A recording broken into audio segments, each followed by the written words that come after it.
Bonjour à tous, Azul Fillawen. Comme tout le monde le sait, les musulmans offrent annuellement des sacrifices pour commémorer le sacrifice d'Abraham. Seulement, ils ignorent totalement l'origine et le but ultime de ce sacrifice. Oui, le Coran en parle, mais nous ne devons pas nous contenter d'une simple affirmation. Pour découvrir l'origine et le but du sacrifice, évidemment, nous devons consulter la Bible. C'est dans les premières pages de la Genèse, c'est-à-dire le livre des origines de toutes choses, au moment de la chute, c'est-à-dire lorsque le péché a été consommé, Adam et Ève, sa compagne, découvrent pour la première fois de leur existence qu'ils étaient vraiment nus. Ils éprouvèrent ensuite le besoin de se cacher. Par la suite, ils avaient cousu des feuilles de figuier pour couvrir leur nudité. Donc, la chute leur a fait prendre conscience de leur transgression, donc de leur séparation avec Dieu, c'est-à-dire de leur bien-être avec l'Éternel Dieu. Dieu en ce moment, comme un pédagogue, intervient et révèle pour la première fois aussi la nécessité d'un sacrifice. Pourquoi? Eh bien pour couvrir leur péché, ou bien leur transgression. Le mot couvrir vient de l'hébreu, kiper, traduit en français par expiation. Cette intervention immédiate de Dieu conduira progressivement vers le sacrifice de Jésus-Christ. En Christ, le péché n'est pas seulement couvert, comme dans l'Ancienne Alliance, mais il est ôté, c'est-à-dire retiré de la vue de Dieu. Voir Psaume 32, verset 1, Hébreux 10, verset 10 à 14, 1 Jean 3, verset 5, Jean 1, verset 29. Signalons aussi au passage que le mot péché vient de l'hébreu, chata. Il signifie ce qui manque le but. En grec, hamartia signifie erreur ou bien faux état d'esprit.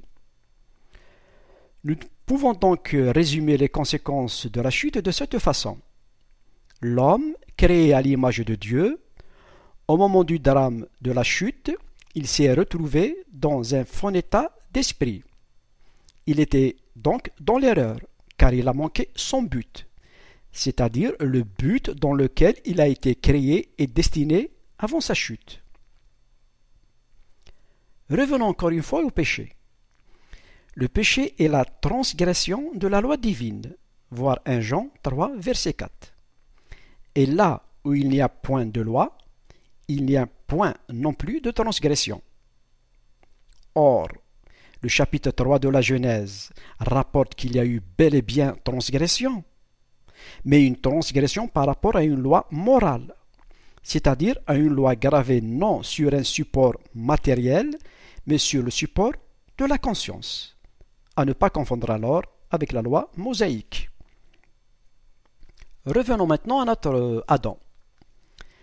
Il a été créé à l'image de Dieu.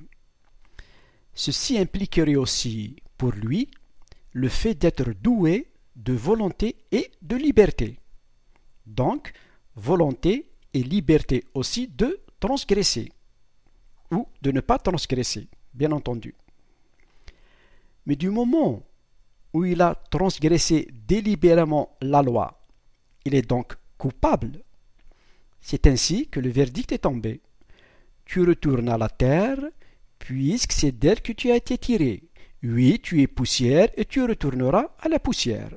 Voir Genèse 3, verset 19, version second 21. Il faut savoir que la mort n'était pas prévue dans le plan de Dieu. Si la mort apparaît après la chute, c'est parce qu'elle est le salaire du péché. Voir Romains 3, verset 23. Un peu plus loin, au chapitre 5, nous lisons au verset 12, « C'est pourquoi, Comme par un seul homme le péché est entré dans le monde, et par le péché la mort, et qu'ainsi la mort s'est étendue sur tous les hommes, parce que tous ont péché. Tous ont péché, parce que tous héritent le péché. Les prophètes ou bien les apôtres sont aussi concernés. Du moment que tous meurent, alors tous ont péché. Les prophètes et les apôtres sont aussi morts, n'est-ce pas? Ne me faites pas dire maintenant ce que je n'ai pas dit. Je n'ai pas dit qu'ils se plaisent dans le péché, loin de moi cette pensée, mais qu'ils ont aussi hérité le péché, tout simplement parce qu'ils sont humains et non divins. Par contre, le Christ n'a pas connu la mort, donc il n'a pas connu non plus le péché. Sa résurrection parmi les morts n'a pas pour but de nous émerveiller, cela n'a jamais été sa vocation. Mais sa victoire sur la mort prouve qu'il est le Seigneur éternel et le Sauveur éternel des âmes. Il est alors regrettable que les musulmans continuent de croire que Mohammed est l'unique sauveur. Pourquoi et en quoi il est le sauveur? Seuls les musulmans peuvent décrypter le sens d'une énigme. Revenons au drame d'Adam. En se liant aussi au péché, il a perdu sa liberté. Il devient donc esclave du péché. Voir Jean chapitre 8 verset 34. Romains 7 verset 19 rajoute ceci. En effet, je ne fais pas le bien que je veux, mais je fais au contraire le mal que je ne veux pas. Or, si je fais ce que je ne veux pas, ce n'est plus moi qui le fais, mais le péché qui habite en moi. On a donc tous hérité le péché d'Adam dans nos gènes. Soyons sincères. Aucune personne saine d'esprit ne peut prétendre que le mal n'habite pas en lui. En d'autres termes, qu'il est parfait. Moi non plus, je ne suis pas parfait. Je le suis en Christ, car Dieu me voit à travers lui. La Bible dit clairement que le péché s'est étendu à l'humanité tout entière. Et les faits sont là. Il n'a pas seulement affecté ses relations avec Dieu, mais il a aussi affecté l'existence de l'homme. Il suffit juste de regarder autour de soi pour constater les dégâts.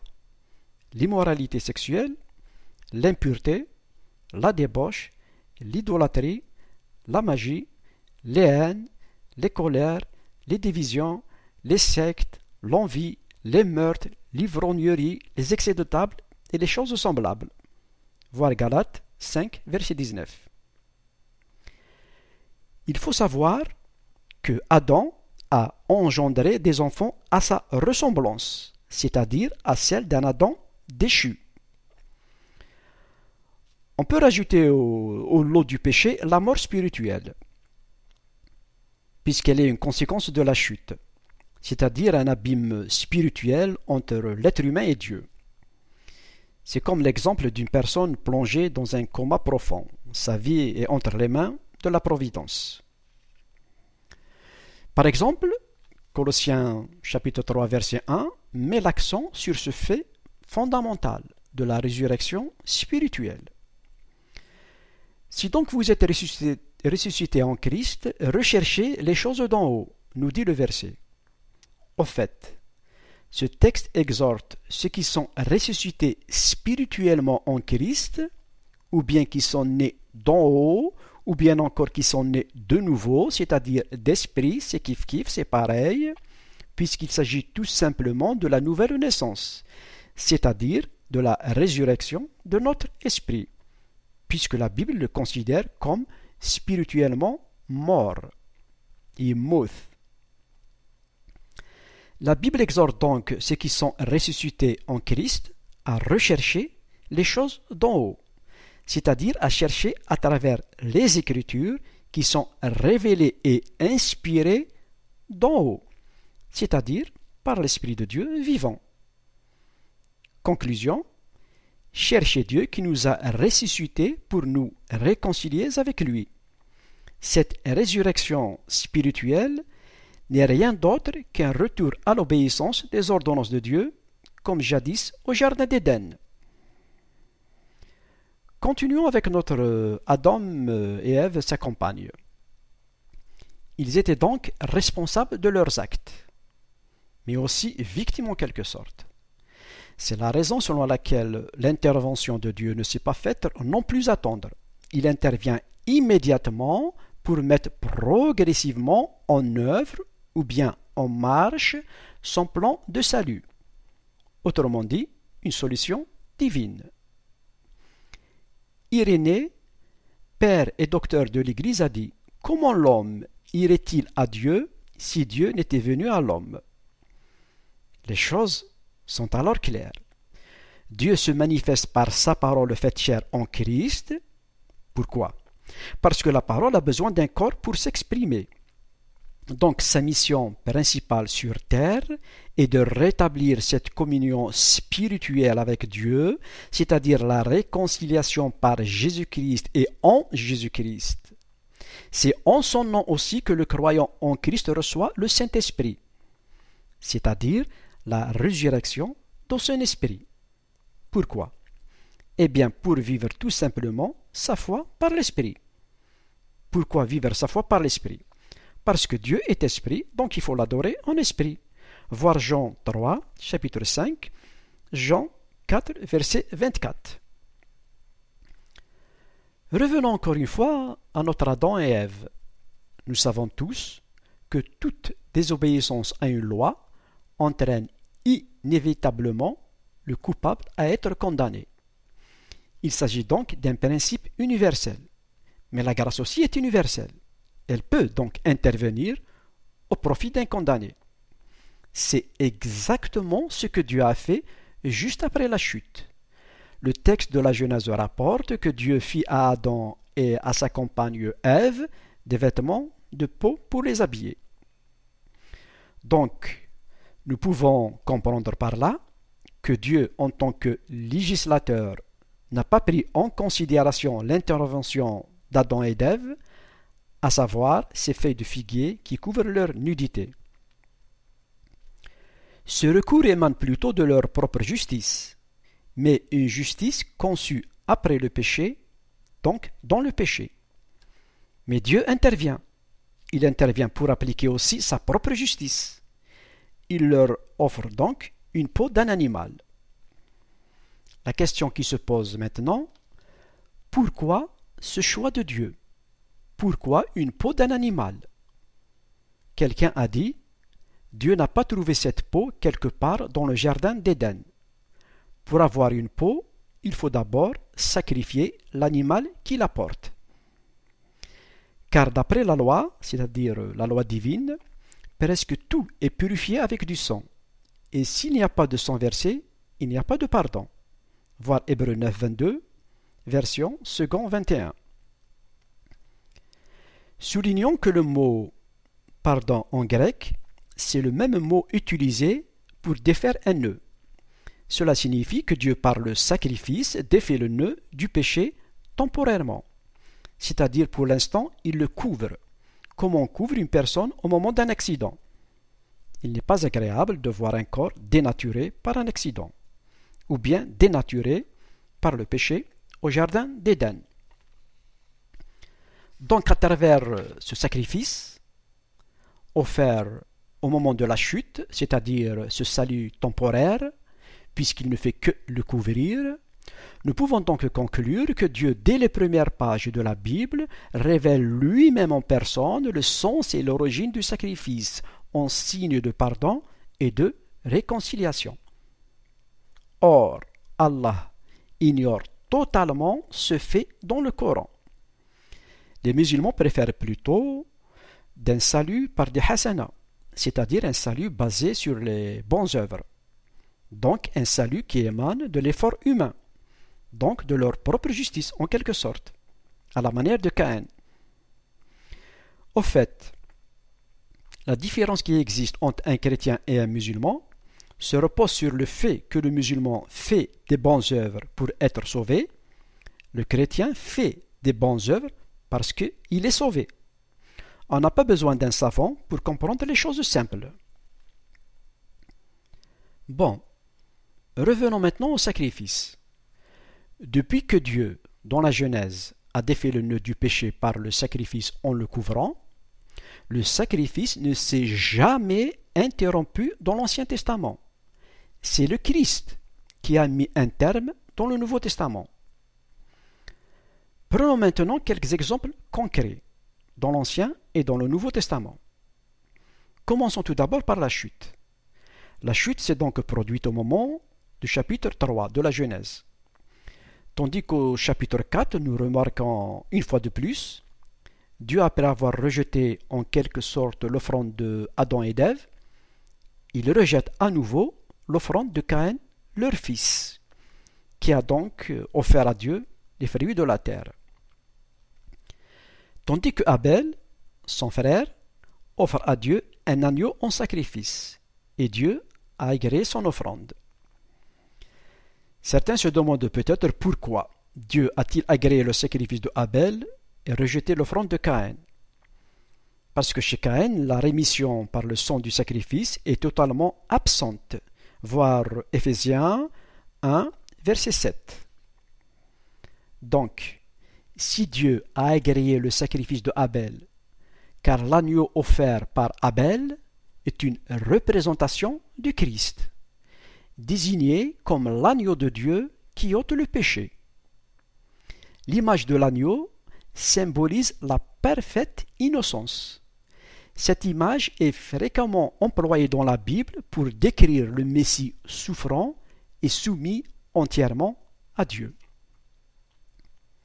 Le sacrifice donc d'Abel est une représentation à venir du sacrifice de Christ, par lequel nous devons retourner à Dieu non pas annuellement à travers des sacrifices d'animaux, comme le font d'ailleurs les musulmans, mais pour retourner définitivement à Dieu à travers le sacrifice de Christ.